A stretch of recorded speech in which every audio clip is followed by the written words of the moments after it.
സ്വാഗതം ലേറ്റ് എഡിഷനിലേക്ക്. ഞാൻ വർഷ വിജയൻ. നോക്കാം വിശദമായ വാർത്തകൾ. 25 ദിവസത്തെ കാത്തിരിപ്പിനൊടുവിൽ കേരളം ആര് ഭരിക്കുമെന്നറിയാൻ ഇനി മണിക്കൂറുകൾ മാത്രം. നിർണായകമായ തെരഞ്ഞെടുപ്പിന്റെ ഫലം വരാനിരിക്കെ മുന്നണികളുടെ ചങ്കിടിപ്പേറുകയാണ്. മിക്ക പാർട്ടികൾക്കും നിലനിൽപ്പിന്റെ കൂടി പോരാട്ടമായി വിശേഷിപ്പിക്കപ്പെട്ട തെരഞ്ഞെടുപ്പിന്റെ ഫലം അറിയാൻ രാഷ്ട്രീയ കേരളത്തിൽ ഉദ്വേഗം നിറയുകയാണ്. കനൽ ഒരു തരിമതി. രാജ്യത്തെ ഏക കമ്മ്യൂണിസ്റ്റ് സർക്കാരായ പിണറായി ഗവൺമെന്റിനെ കുറിച്ച് ഉള്ള വിശേഷണമാണിത്.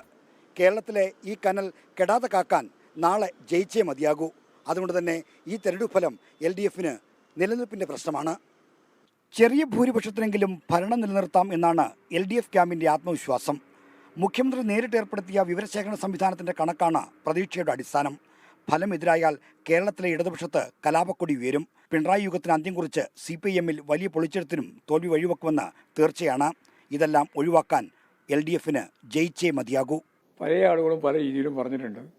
100+ പറഞ്ഞവരുണ്ട്, വനവാസം പ്രഖ്യാപിച്ചവരുണ്ട്, BJPക്ക് 7 മുതൽ 14 വരെ സീറ്റ് കിട്ടുമെന്ന് പറഞ്ഞവരുണ്ട്. ഇങ്ങനെ പല പ്രഖ്യാപനങ്ങൾ വന്നപ്പോഴും ഞങ്ങൾക്കൊരു സംശയമില്ല, വലിയ ഭൂരിപക്ഷത്തിന് ഇടതുപക്ഷ ജനാധിപത്യ മുന്നണിക്ക് അധികാരത്തിൽ തിരിച്ചു വരാൻ കഴിയും. അധികാര നഷ്ടത്തിന്റെ വരണ്ട കാലം കടന്ന് വിജയതീരമണയേണ്ടത് UDFനും നിലനിൽപ്പിന്റെ പ്രശ്നമാണ്. തോറ്റാൽ കോൺഗ്രസും മുന്നണിയും വലിയ പ്രശ്നത്തിലാകും. ജയമല്ലാതെ ഒന്നുകൊണ്ടും തൃപ്തിപ്പെടുക വയ്യ. 80 മുതൽ 90 സീറ്റ് വരെ നേടുമെന്നാണ് UDFന്റെ ഉറച്ച പ്രതീക്ഷ.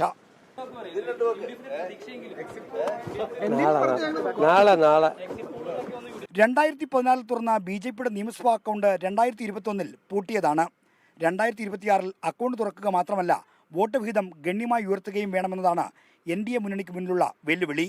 ഈ ലക്ഷ്യം നേടാൻ കഴിയാതെ പോയാൽ കേന്ദ്ര നേതൃത്വത്തോട് സമാധാനം പറയേണ്ടി വരും. അങ്ങനെ NDAയ്ക്കും തെരഞ്ഞെടുപ്പ് ഫലം ഏറെ നിർണായകമാകുന്നു. ഈ പറഞ്ഞ കാരണങ്ങൾ കൊണ്ട് തന്നെ ഇത്തവണത്തെ നിയമസഭാ തെരഞ്ഞെടുപ്പ് ഫലം മുന്നണികൾക്ക് ഏറെ പ്രധാനപ്പെട്ടതാണ്. പാർലമെന്ററി രാഷ്ട്രീയമല്ല മുഖ്യമെന്നൊക്കെ ഒരു മയത്തിന് തള്ളിയാലും അധികാരമാണ് എല്ലാം. നാളെ ഫലം വരുമ്പോൾ ആര് വാണാലും ആര് വീണാലും അത് കേരള രാഷ്ട്രീയത്തെ സംഭവബഹുലമാക്കും. തിരുവനന്തപുരത്ത് നിന്ന് ഷൈജു ചാവശ്ശേരിക്കൊപ്പം R. ശ്രീജിത്ത്, 24. തിരഞ്ഞെടുപ്പ് ഫലം വരാൻ മണിക്കൂറുകൾ മാത്രം ശേഷിക്കെ മാധ്യമങ്ങളോട് പ്രതികരിക്കാതെ VD സതീശൻ. കൊച്ചിയിലും തിരുവനന്തപുരത്തും മാധ്യമപ്രവർത്തകരുടെ ചോദ്യത്തോട് പ്രതികരിച്ചില്ല. ഈ തെരഞ്ഞെടുപ്പ് ഇതേവരെ നാളെ കൗണ്ടിംഗ് ആണ്. വളരെ പ്രധാനപ്പെട്ട തിരുവനന്തപുരം യാത്രയാണ്. സാധാരണ യാത്രയല്ല, വളരെ പ്രധാനപ്പെട്ട തിരുവനന്തപുരം യാത്രയാണ് തലേ ദിവസത്തേക്ക്.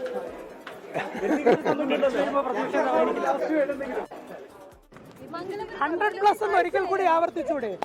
മംഗലപുരത്തെ കൂടിക്കാഴ്ചയെ കുറിച്ചൊരു കോൺഗ്രസ് നേതൃത്വത്തോട് ആലോചിക്കാതെയുള്ള കൂടിക്കാഴ്ച രഹസ്യമായിരുന്നോ? വലിയ ആരോപണമാണ് അങ്ങേക്കെതിരെ വരുന്നത്. മംഗലപുരത്തെ കൂടിക്കാഴ്ചയുമായി ബന്ധപ്പെട്ട് ഒരു പ്രതികരണമില്ലേ? അവസാന നിമിഷത്തിൽ അല്ല, ഈ തെരഞ്ഞെടുപ്പുമായി ബന്ധപ്പെട്ട് എന്തെങ്കിലും ഒരു വാചകം?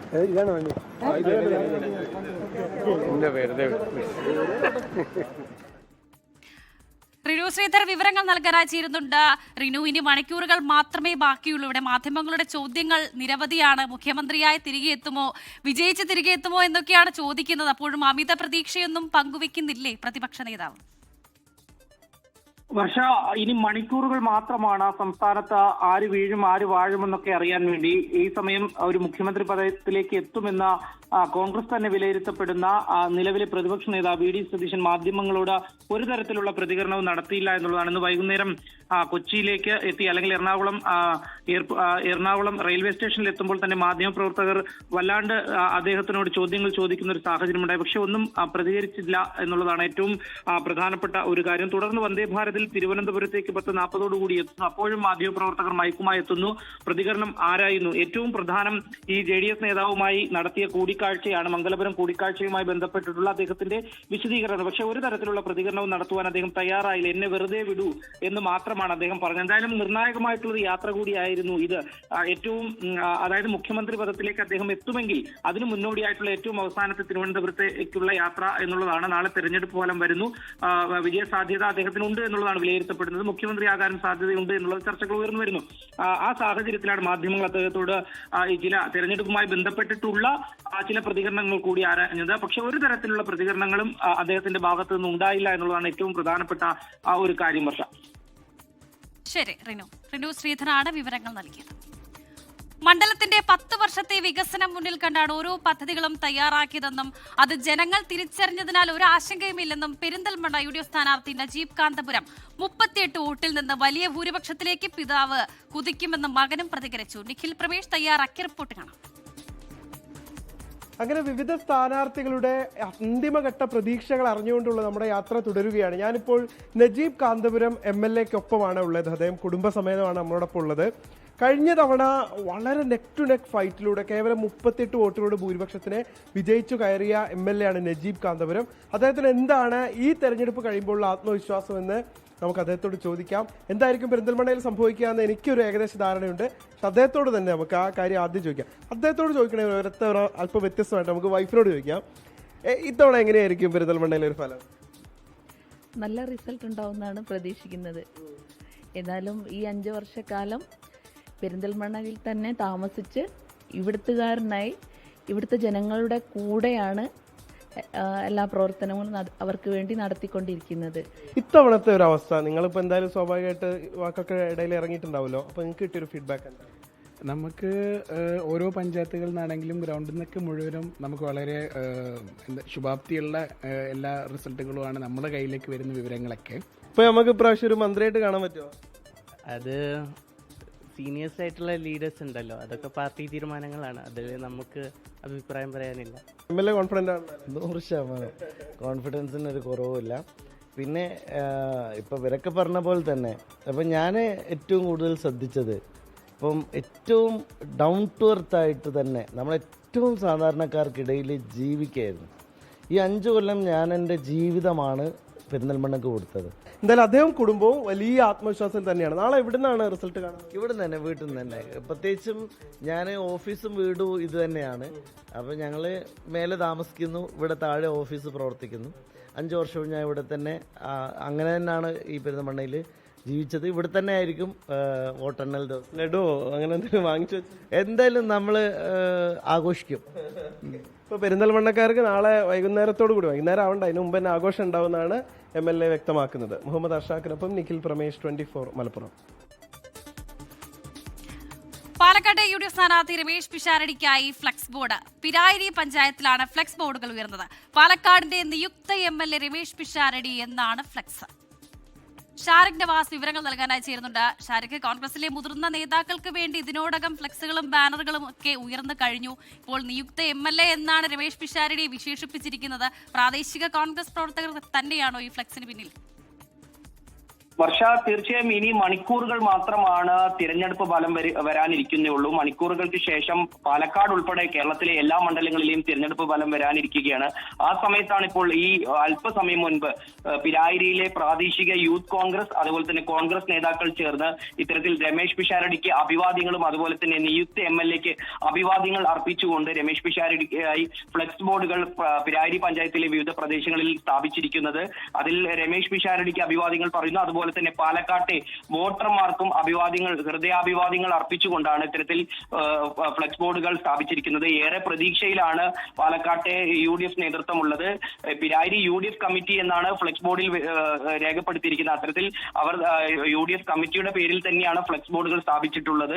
എന്തായാലും UDF പിരായിരിയിലെയും അതുപോലെ തന്നെ പാലക്കാട് മണ്ഡലത്തിലെയും UDF വലിയ പ്രതീക്ഷ വെക്കുന്നുണ്ട്. രമേശ് പിഷാരടി വിജയിക്കുമെന്നുള്ള വലിയ പ്രതീക്ഷ വെക്കുന്നുണ്ട്. ആ ഒരു പശ്ചാത്തലത്തിലാണ് ഇപ്പോൾ ഇത്തരത്തിൽ ഫ്ലെക്സ് ബോർഡുകളൊക്കെ ഉയർന്ന ഒരു സാഹചര്യം ഉണ്ടായിരിക്കുന്നത്. വർഷ, പാലക്കാട് UDF സ്ഥാനാർത്ഥി രമേശ് പിഷാരടിക്കായും ഫ്ലെക്സ് ബോർഡുകൾ ഉയർന്നു കഴിഞ്ഞു. ഇവിടെ രമേശ് പിഷാരടിക്ക് മാത്രമല്ല വോട്ടർമാർക്ക് കൂടി അഭിവാദ്യങ്ങൾ അർപ്പിക്കുന്നുണ്ട് ഈ പ്രാദേശിക കോൺഗ്രസ് പ്രവർത്തകർ. ഷാരിഖ് നവാസാണ് വിവരങ്ങൾ നൽകിയത്. തിരുവനന്തപുരത്ത് വിജയപ്രതീക്ഷയെന്ന LDF സ്ഥാനാർത്ഥി സുധീർ കരമന 24-നോട് കഴിഞ്ഞ 10 വർഷത്തെ LDF-ന്റെ വികസന നേട്ടങ്ങൾ വോട്ടായി മാറും. ജനിച്ചു വളർന്ന നാടാണ് തിരുവനന്തപുരം. അതിന്റെ നേട്ടമുണ്ടാകുമെന്നും സുധീർ കരമന പറഞ്ഞു. വളരെ നല്ല പ്രതീക്ഷയാണ്. പിന്നെ എനിക്കറിയില്ല എക്സിറ്റ് പോൾ എന്തൊക്കെയാണ് പറയുന്നതെന്ന് എനിക്കറിയില്ല. ഈ കഴിഞ്ഞൊരു 10 വർഷം എന്ന് പറഞ്ഞാൽ കേരളം കണ്ടതിലേക്ക് ഏറ്റവും നല്ല ക്ഷേമ പ്രവർത്തനങ്ങളും വികസന പ്രവർത്തനങ്ങളും എല്ലാം കാഴ്ചവെക്കാൻ കഴിഞ്ഞ സാധാരണക്കാർക്ക് വളരെ സന്തോഷത്തോടെ സുഖകരമായി ജീവിക്കാൻ കഴിഞ്ഞ യാതൊരു ലഹളയുമില്ലാത്ത കലഹമില്ലാത്ത ഒരു നല്ലൊരു ഭരണമാണ് കണ്ടത്. അതുകൂടാതെ തന്നെ ഞാൻ ജനിച്ചു വളർന്ന സ്ഥലമായതിൻ്റെതായ ഒരുപാട് പ്രത്യേകതകൾ എനിക്ക് ഇവിടുന്ന് ഈ മണ്ഡലത്തിൽ നിന്ന് കിട്ടുന്നുണ്ട്. നല്ല പ്രതീക്ഷയാണ്. വടകരയിലെ വിഭാഗീയത അന്വേഷിക്കാൻ 3-അംഗ കമ്മീഷനെ നിയോഗിച്ച് BJP. നാദാപുരം, വടകര മണ്ഡലങ്ങളിലെ NDA സ്ഥാനാർത്ഥികളുടെ മൊഴി കമ്മീഷൻ രേഖപ്പെടുത്തി. BJPയിലെ വിഭാഗീയത പരസ്യമായ പൊട്ടിത്തെറിയിലേക്ക് എത്തിയിരുന്നു. നിയമസഭാ തെരഞ്ഞെടുപ്പിലെ സ്ഥാനാർത്ഥി നിർണയവുമായി ബന്ധപ്പെട്ട് വടകരയിലും നാദാപുരത്തും BJPയിൽ തർക്കങ്ങളുണ്ടായിരുന്നു. കോഴിക്കോട് നോർത്ത് ജില്ലാ പ്രസിഡന്റ് CR പ്രഫുൽകൃഷ്ണനെതിരെ പ്രകടനം നടത്തിയും കോലം കത്തിച്ചും ഒരു വിഭാഗം പ്രതിഷേധിക്കുകയും ചെയ്തു. വടകര, നാദാപുരം മണ്ഡലങ്ങളിൽ വിമത സ്ഥാനാർത്ഥികൾ നാമനിർദ്ദേശ പത്രികയും നൽകി. തുടർന്ന് നാമനിർദ്ദേശ പത്രിക നൽകിയവരുൾപ്പെടെ 9 പേരെ BJPയിൽ നിന്ന് പുറത്താക്കി. തിരഞ്ഞെടുപ്പ് അവലോകനത്തിനെത്തിയ NDA വൈസ് ചെയർമാൻ AN രാധാകൃഷ്ണന്റെ റിപ്പോർട്ടിന്റെ അടിസ്ഥാനത്തിലാണ് BJP അന്വേഷണ കമ്മീഷനെ നിയോഗിച്ചത്. സംസ്ഥാന വൈസ് പ്രസിഡന്റുമാരായ K. സോമൻ, KK അനീഷ് കുമാർ, സംസ്ഥാന സെക്രട്ടറി അശോകൻ കുളനട എന്നിവരാണ് കമ്മീഷൻ. പ്രഫുൽ കൃഷ്ണൻ, BJP വടകര മണ്ഡലം സ്ഥാനാർത്ഥി K. ദിലീപ്, നാദാപുരം മണ്ഡലം സ്ഥാനാർത്ഥി CP വിപിൻ ചന്ദ്രൻ എന്നിവരിൽ നിന്ന് കമ്മീഷൻ മൊഴിയെടുത്തു. പാർട്ടിയിൽ നിന്ന് പുറത്താക്കിയവരുടെ മൊഴിയും കമ്മീഷൻ രേഖപ്പെടുത്തി. ഗോകുൽ K. വേണുഗോപാൽ, 24, മലപ്പുറം. തമിഴകത്ത് തുടർഭരണമോ അതോ സിനിമാറ്റിക് ക്ലൈമാക്സോ എന്നാണ് ആകാംക്ഷ. വിജയുടെ TVK പിടിക്കുന്ന വോട്ടുകൾ ഫലത്തെ സ്വാധീനിക്കുമെന്നാണ് എക്സിറ്റ് പോൾ ഫലങ്ങളിലെ സൂചന. Cadre വോട്ടുകളിൽ വിശ്വാസമർപ്പിക്കുന്ന DMK തുടർഭരണത്തിന് തയ്യാറെടുക്കുന്നു. തിരിച്ചെത്താനുള്ള തീവ്ര ശ്രമത്തിലാണ് അണ്ണാ DMK സഖ്യം. DMK സഖ്യം ലക്ഷ്യമിടുന്ന ദ്രാവിഡ മോഡൽ 2.0 തുടരുമോ? 10 വർഷത്തെ ഭരണത്തിനു ശേഷം പ്രതിപക്ഷത്തേക്ക് മാറിയ അണ്ണാ DMK അധികാരത്തിൽ തിരിച്ചെത്തുമോ? ആദ്യ തിരഞ്ഞെടുപ്പിൽ എത്രത്തോളം നേട്ടമുണ്ടാക്കാൻ തമിഴക വെട്രിക്കഴകത്തിന് സാധിക്കും? ചോദ്യങ്ങൾ ഏറെയുണ്ട് ജനങ്ങളുടെയും പാർട്ടികളുടെയും മനസ്സിൽ.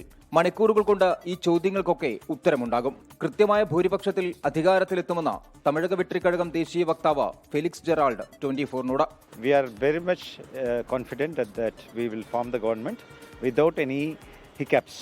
With majority, we will form the government, and Tamil Nadu will witness a new change, and that will be a starting point for not only for Tamil Nadu, for the entire country. Exit പോളുകൾക്കപ്പുറം വിജയമുണ്ടാകുമെന്നാണ് DMK പറയുന്നത്. അണ്ണാ DMK നേതൃത്വം നൽകുന്ന NDA സഖ്യവും ശുഭപ്രതീക്ഷയിൽ തന്നെ. 234 മണ്ഡലങ്ങൾ, 62 വോട്ടെണ്ണൽ കേന്ദ്രങ്ങൾ. 8 മണിക്ക് തപാൽ വോട്ടുകളും 8:30 EVMകളും എണ്ണി തുടങ്ങും. 9 മണിയോടെ ആദ്യ ഫലസൂചനകൾ പുറത്തുവരും. പുതുച്ചേരിയിലെ 30 മണ്ഡലങ്ങളിലെ ജനവിധി അറിയാൻ 6 വോട്ടെണ്ണൽ കേന്ദ്രങ്ങളാണ് സജ്ജീകരിച്ചിട്ടുള്ളത്. എക്സിറ്റ് സർവേ ഫലങ്ങളിൽ NR കോൺഗ്രസ് നേതൃത്വം നൽകുന്ന NDA സഖ്യം അധികാരത്തിൽ തുടരുമെന്നാണ് പ്രവചനം. 24 ചെന്നൈ. ദേശീയ രാഷ്ട്രീയം നാളെ ഉറ്റുനോക്കുന്നത് പശ്ചിമ ബംഗാളിലേക്കാണ്. എക്സിറ്റ് പോളുകൾ ശരിയായാൽ ബംഗാളിലെ BJP സ്വപ്നങ്ങൾ പൂവണിയും. പ്രവചനങ്ങൾ കാറ്റിൽ പറത്തുന്ന വിജയമുണ്ടാകുമെന്ന് തൃണമൂൽ കോൺഗ്രസും അവകാശപ്പെടുന്നു. അസമിൽ കോൺഗ്രസിന്റെ തിരിച്ചുവരവ് ഉണ്ടാകുമോ എന്നും നാളെ അറിയാം. തൃണമൂൽ കോട്ടയായ ഫൾട്ട നിയമസഭാ മണ്ഡലത്തിൽ റീപോളിംഗ് നടക്കേണ്ടതിനാൽ ആകെയുള്ള 294 മണ്ഡലങ്ങളിൽ ഒന്നൊഴിച്ചുള്ള ഫലമാണ് നാളെ വരാൻ പോകുന്നത്. കഴിഞ്ഞ 2 തവണ 200-ന് മുകളിൽ സീറ്റ് നേടിയ തൃണമൂലിന് ഇത്തവണ അധികാരം നഷ്ടമായേക്കുമെന്ന സൂചനയാണ് എക്സിറ്റ് പോളുകൾ നൽകിയിരിക്കുന്നത്. അതിനാൽ വങ്കനാട്ടിൽ BJP ആദ്യമായി അധികാരം പിടിക്കുമോ എന്നതറിയാൻ രാജ്യമൊന്നാകെ ബംഗാൾ ഫലം ഉറ്റുനോക്കുകയാണ്. കഴിഞ്ഞ തെരഞ്ഞെടുപ്പിൽ ഒരു കനൽ പോലും ബാക്കിയില്ലാതെ തകർന്ന CPIM ഇത്തവണ അക്കൗണ്ട് വീണ്ടും തുറക്കുമോ എന്നതും രാഷ്ട്രീയ കൗതുകം. ഹിന്ദു വോട്ടുകളുടെ ഏകീകരണത്തിന് BJP പരമാവധി ശ്രമിച്ചു. ഭരണവിരുദ്ധ വികാരവും മുതലാക്കാൻ നോക്കി. എന്നാൽ സ്ത്രീ വോട്ടർമാരും ന്യൂനപക്ഷ വിഭാഗങ്ങളും ഒപ്പം നിൽക്കുമെന്ന് മമതയും കണക്കുകൂട്ടുന്നു. തെരഞ്ഞെടുപ്പ് കമ്മീഷൻ BJPക്കൊപ്പം ഒത്തുകളിക്കുകയാണെന്ന് തൃണമൂൽ ആവർത്തിക്കുന്നുണ്ട്. അസമിൽ ഇത്തവണയും BJP തന്നെ അധികാരം പിടിക്കുമെന്നാണ് എല്ലാ സർവേ ഫലങ്ങളും ഇന്നേ വരെ പറഞ്ഞത്. ഹിമന്ത ബിശ്വ ശർമ്മയും പാർട്ടി സംഘടനാ സംവിധാനവും അസമിൽ അത്രമേൽ കരുത്താർജിച്ചു കഴിഞ്ഞു. ഗൗരവ് ഗൊഗോയുടെ നേതൃത്വത്തിൽ പുതിയൊരാവേശം കോൺഗ്രസ് ക്യാമ്പിൽ പ്രകടമാണ്. പക്ഷേ മാന്ത്രിക സംഖ്യ കടക്കുക അത്ര എളുപ്പമല്ല. ഇരു സംസ്ഥാനങ്ങളുടെയും ഫലം രാജ്യത്തിന്റെ രാഷ്ട്രീയ ഭൂപടത്തിൽ ഏറെ നിർണായകമാണ്. കൊൽക്കത്തയിൽ നിന്നും ശ്രീനാഥ് ചന്ദ്രൻ, 24. അന്തരിച്ച പൊതുപ്രവർത്തകൻ ഡിജോ കാപ്പന് വിട നൽകി നാട്. പാലായിലെ ചെറുപുഷ്പം പള്ളിയിൽ ഔദ്യോഗിക ബഹുമതികളോടെയായിരുന്നു സംസ്കാരം. പ്രതിപക്ഷ നേതാവ് VD സതീശൻ അടക്കമുള്ള നിരവധി പ്രമുഖർ അന്ത്യാഞ്ജലി അർപ്പിക്കാനെത്തി. സർവശക്തനും പിതാവുമായ ഏക ദൈവത്തിൽ ഞങ്ങൾ വിശ്വസിക്കുന്നു. ദൃശ്യവും അദൃശ്യവുമായ സകലത്തിന്റെയും സൃഷ്ടാവിൽ ഞങ്ങൾ വിശ്വസിക്കുന്നു. പൊതുജനത്തിനു വേണ്ടി രാഷ്ട്രീയം മാറ്റിവെച്ച നേതാവ്. ആ വിയോഗം വലിയൊരു വിടവാണ് കേരള സമൂഹത്തിലുണ്ടാക്കിയത്. അവസാനമായി ഒരു നോക്ക് കാണാൻ വീട്ടിലേക്ക് ഒഴുകിയെത്തിയത് ആയിരങ്ങൾ. ഇന്നലെ വൈകുന്നേരം 4 മണി മുതൽ തുടങ്ങിയ പൊതുദർശനം ഇന്ന് 3 മണി വരെ നീണ്ടു.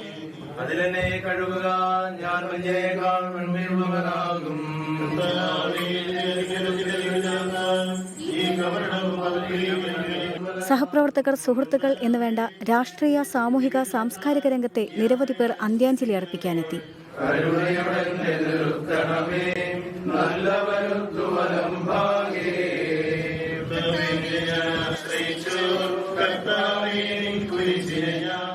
മൂന്ന് മണിയോടെ പാലക്കാട് ചെറുപുഷ്പം പള്ളിയിലേക്ക് മൃതദേഹം കൊണ്ടുപോയി. സംസ്കാര ശുശ്രൂഷകൾക്ക് പാലാ ബിഷപ്പ് മാർ ജോസഫ് കല്ലറങ്ങാട്ട് നേതൃത്വം നൽകി. 4:30 സംസ്കാരം. സംസ്ഥാന സർക്കാരിന്റെ ഔദ്യോഗിക ബഹുമതികളോടായിരുന്നു സംസ്കാരം.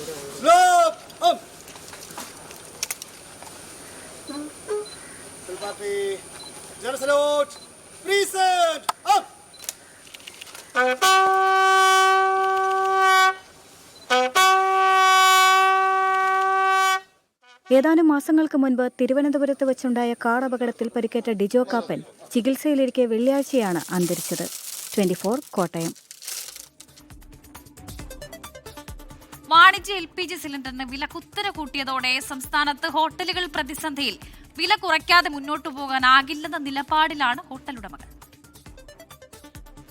ഹോട്ടലുടമകൾക്കും കാറ്ററിംഗ് സർവീസുകാർക്കും ഇരുട്ടടിയായി വാണിജ്യ സിലിണ്ടറിന്റെ വില കൂട്ടിയതോടെ ആശങ്കയിലാണ് ആളുകൾ. പലയിടത്തും 19 കിലോ സിലിണ്ടറിന്റെ വില 3100 മുകളിലാണ്.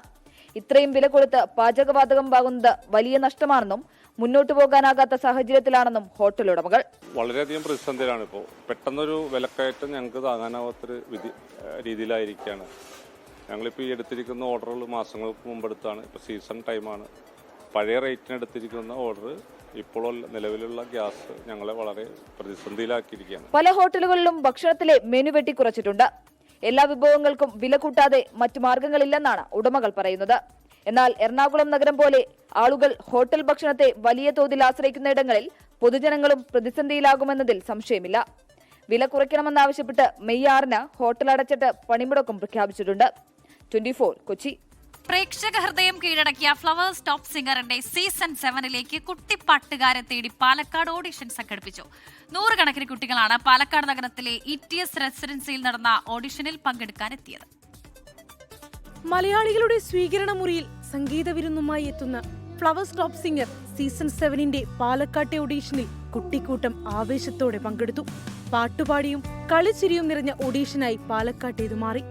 കുട്ടികൾക്ക് പിന്തുണ നൽകാൻ എത്തിയ രക്ഷിതാക്കളും കുട്ടിപ്പട്ടാളത്തിന്റെ ആവേശത്തിനൊപ്പം പങ്കുചേർന്നു. സ്വരമാധുര്യത്തോടെ പുതിയതും പഴയതുമായ പാട്ടുകൾ കുട്ടികൾ ആലപിച്ചു.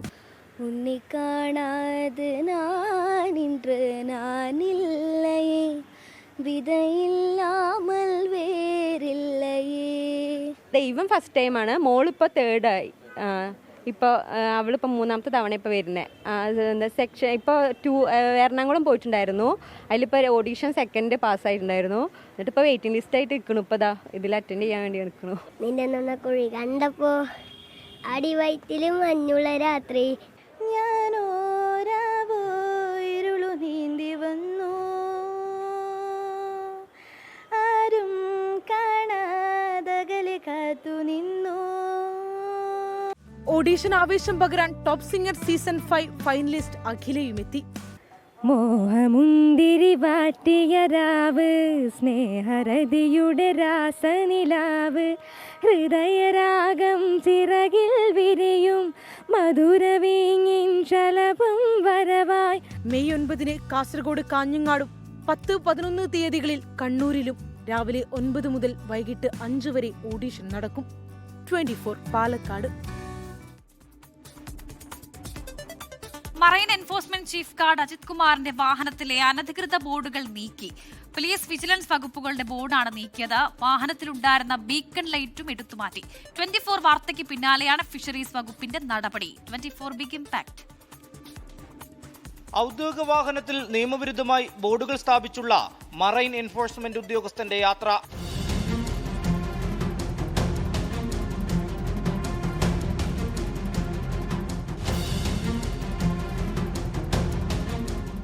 പോലീസിൽ നിന്ന് ഡെപ്യൂട്ടേഷനിൽ മറൈൻ എൻഫോഴ്സ്മെന്റ് ചീഫ് ഗാർഡായി ചുമതലയേറ്റ അജിത് കുമാറിന്റെ ഔദ്യോഗിക വാഹനത്തെക്കുറിച്ച് ഇന്നലെയാണ് 24 റിപ്പോർട്ട് ചെയ്തത്.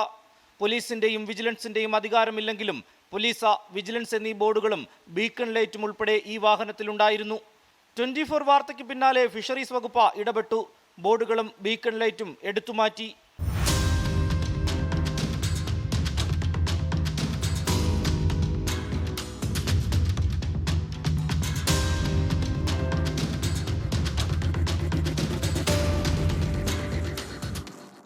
ചുമതലയേൽക്കുമ്പോൾ തനിക്ക് കൈമാറി കിട്ടിയ വാഹനമാണെന്നായിരുന്നു അജിത് കുമാറിന്റെ വിശദീകരണം. റിനു ശ്രീധർ, 24, തിരുവനന്തപുരം.